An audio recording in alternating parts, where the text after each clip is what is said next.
I'm Eleanor, and I was under the care of the Foundling Hospital from the age of 3 months, because I'd spent the first 3 months of my life in hospital with gastroenteritis, and I left the school in Berkhamsted in 1950.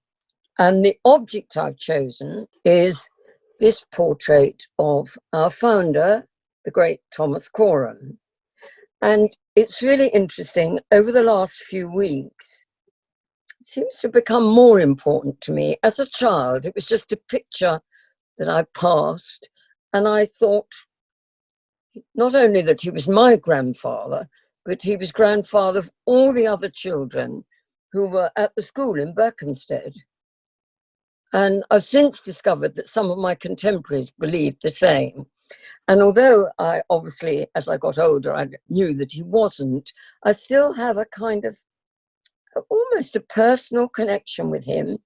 And the first time I went to the museum, before I became a volunteer, I went to the front desk and I said, "Oh, I'm one of Coram's children." And they looked very surprised.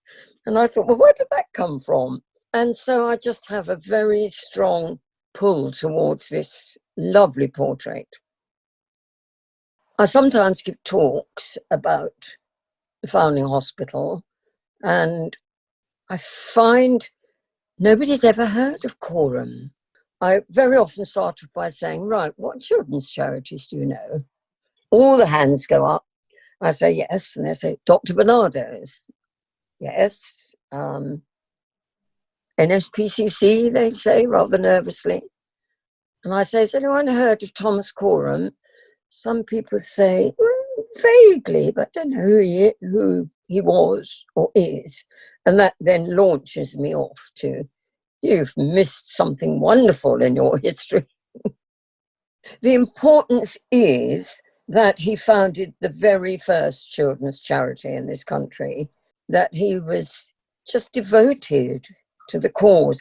I think one of the plaques in the museum says, to abandoned and destitute children. Now, I know they're not words we use nowadays, but it was a huge vision he had, and I think that's his importance.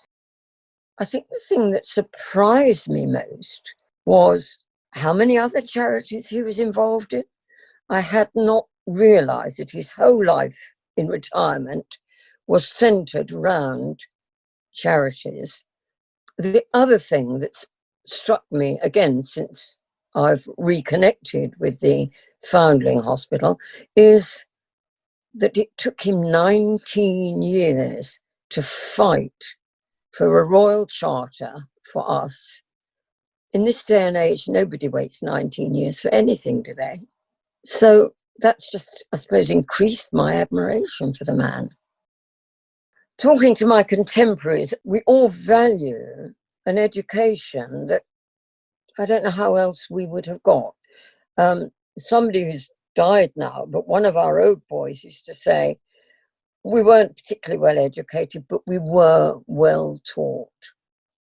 And I think that's something that Coram would have been pleased with. He may not have visualized it, as educational so much as just care for the children. But the fact that it is now, still is, so involved with education, I would think is really important.